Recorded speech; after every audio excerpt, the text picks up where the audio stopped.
કેવું લાગ્યું તમને મૂવી? બહુ મસ્ત મૂવી છે, તમે લોકો બધા જોવા આવજો. બહુ એટલે બહુ જ મસ્ત મૂવી છે અને એન્ડિંગ તો એટલું મસ્ત છે ને કે તમે આમ કેટલી પણ વાર જોવો ને તો તમને મજા જ આવે.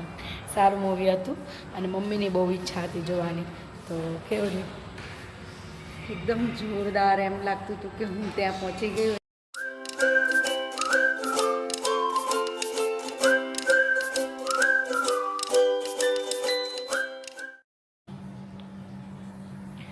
ગુડ મોર્નિંગ, જય શ્રી કૃષ્ણ, જય દ્વારકાધીશ. કેમ છો બધા? આઈ હોપ સો બધા મજામાં હશો. અત્યારે આપણી મસ્ત મજાની ગુડ મોર્નિંગ થઈ ગઈ છે અને અત્યારે આપણે લોકો રીલ્સ ઉતારવાની તૈયારી કરતા હતા, પણ મનને છી આવી ગયો એટલે મમ્મી તો મનને લઈને દોડાવે છે તારી યાદ. અને કેમ મમ્મી કેમનું રહ્યું?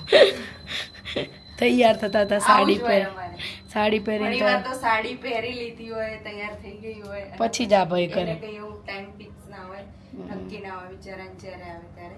એટલે પછી હું એને છે ને નવડાવી દીધું ભેગા ભેગા. એટલે તો સારું હતું સાડી નથી પહેરી, નહીંતર ઘણી વાર સાડી પહેરે પછી પહેરવા જતા હતા ને એ છી કર્યો છે ભાઈ. એટલે મમ્મી એને દોડાવવા લઈ ગયા અને આપણે બીજું રીલ્સનું કામ પતાવી દઈએ ત્યાં સુધી અને પછી આગળ મળીએ અને આગળ વાત કરીએ. તો ગાઈઝ જો અહીંયા મન નાઈને આવી ગયો છે અને જો એને માથામાં કાસકો ફેરવે ને એટલે જો એ મોઢું કરે. જોજો નહીં લીધું હે? મનના વાળ કેવા લાગે છે? શેમ્પૂથી ધોયા છે, ચમકે છે ને? મનના વાળ ધોયા હોય તો ચમકે તો ખરા જ છે. થોડીક વાર ચમકશે પછી હમણાં એનું માથું બિફોર આફ્ટર જોવું હોય ને તો જોજો. અને એને નવડાવતા નવડાવતા તો મને એટલો થાક લાગે, ઘર સાફ કરું ને તોય થાક લાગે. એટલું આમ રેઈને એને ધોવડાવવામાં ને છી કરે ને ત્યારે મને બહુ હાથ પગ દુખી જાય, થાક લાગી જાય છે. હા, મોટો થઈ ગયો. ભાઈ જો જો જો જો જો કેવું માથું ન માર દેજો. જો લે કેટલો વાંકો વળી જઈશ. પણ આમ જો આમ આમ લાય આ બાજુ તોડવા દે. એ હમણાં જ વાંકો વળી જશે, પકડી રાખે એટલે નકર હમણાં વાંકો વળી જાય. ફોળો ઓછો નીકળે છે, ફોળો તો પણ સાબુથી હું કામ ધોવો? મેં કીધું એમ છે લાંબા વાળ તમારા. વાળ વધી બહુ જાય છે, કાપ કાપ કરવા પડે. પણ જોજો હશે એને ખબર પડે મારી વાતો કરે. કાપવા તો દેવા નથી એને ને. હવે જો એને નવડાયો ને, હવે એને નખ કાપીશું ને એને શણગારીશું અમારા હીરોને ને. અને એને છે ને 2-3 વ્હાઈટ ટી શર્ટ છે, 2-3 પીળી ટી શર્ટ છે. એટલે કીશું કે છે મમ્મી આ ટી શર્ટ કાલે નથી પહેરી પણ એ નથી. હા હા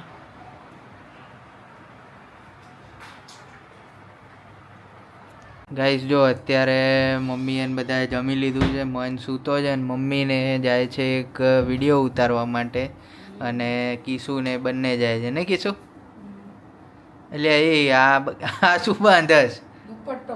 દુપટ્ટો નહીં, જોતો ખરી લેંગો હેલી.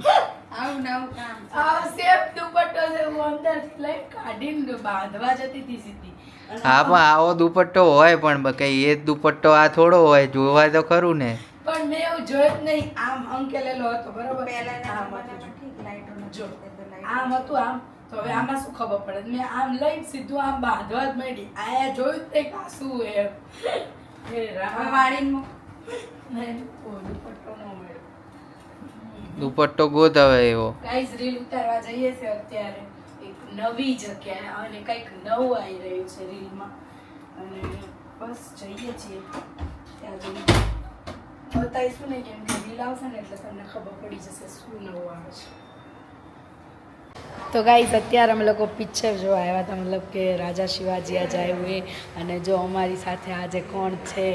નયન કિકાણી સુરતથી, અને એ આજે અમારા ઘરે જ આવ્યા હતા અને ત્યાં જ હતા અમે લોકો. પછી મૂવી જોવા આવ્યા. કેવું લાગ્યું તમને મૂવી? બહુ મસ્ત મૂવી છે, તમે લોકો બધા જોવા આવજો. બહુ એટલે બહુ જ મસ્ત મૂવી છે અને એન્ડિંગ તો એટલું મસ્ત છે ને કે તમે આમ કેટલી પણ વાર જોવો ને તો તમને મજા જ આવે. સારું મૂવી હતું અને મમ્મીની બહુ ઈચ્છા હતી જોવાની, તો કેવું રહ્યું? એકદમ જોરદાર, એમ લાગતું હતું કે હું ત્યાં પહોંચી ગઈ હોય ને એવું. અને મમ્મીને આ બધા મૂવી બહુ જ ગમે અને શિવાજી બન્યો છે મમ્મીને બહુ જ ગમે. અને જ્યારથી મમ્મીએ સાંભળ્યું હતું ત્યારથી એમને જોવાની ઈચ્છા હતી, તો જોઈ લીધું અમે ફર્સ્ટ ડે જ. નહીં અમારે જો ફર્સ્ટ શો જ જોવો તો પણ ફર્સ્ટ શો મેળ એવું લાગતું હતું કે ના શિવાજીના ડ્રેસ નહીં ગમે, પણ પિક્ચર જોયા પછી ના લાગ્યું. બહુ સરસ, બહુ મજા આવી અને જરૂરથી એક વખત તો જોવું જ જોઈએ કેમ કે એ લોકોએ એમનું જે આખું બતાવ્યું છે ને શિવાજીની સ્ટોરી એ જોવી જ જોઈએ બધાએ, નહીં? બહુ સ્ટ્રગલ કર્યું એ લોકો. તો સિરિયલ બી જોઉં છું. કેવું લાગ્યું મિત તમને? બહુ જોરદાર પિક્ચર છે. બધાએ જોવું જોઈએ ને? જોવું જ જોઈએ. ઇતિહાસ બધાને ખબર હોવી જોઈએ કે આપણા દેશને બચાવવા માટે કેટલા કેટલા લોકો બલિદાન આપ્યા છે એ બધાને ખબર હોવી જોઈએ. ચલો ગઈશ તો અત્યારે આપણે લોકો નીચે જઈએ પછી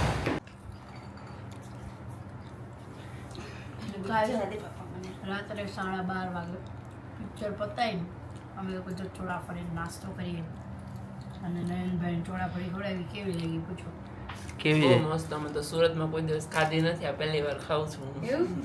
અમદાવાદની બહુ ફેમસ હોય ચોળાફળી, ખાવી જ પડે.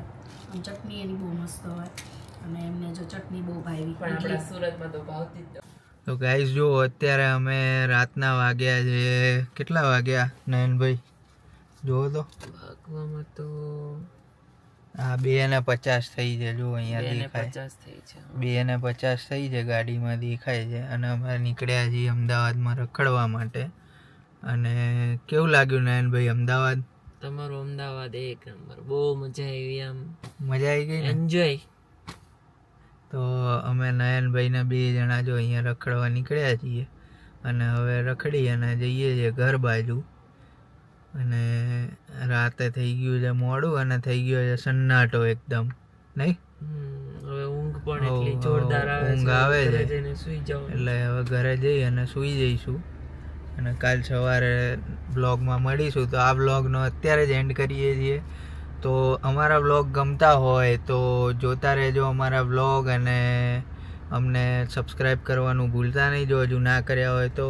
અને અમારા બ્લોગને વધુમાં વધુ શેર કરજો, વધારે લોકો જોઈ શકે એવું કરજો. અને અમને આવી જ રીતે તમારો પ્રેમ આલતા રહેજો. તો મળીએ આવતા બ્લોગમાં, આવતીકાલે નવા બ્લોગમાં. તો જય શ્રી કૃષ્ણ, જય દ્વારકાધીશ, હર હર મહાદેવ, જય સિયારામ.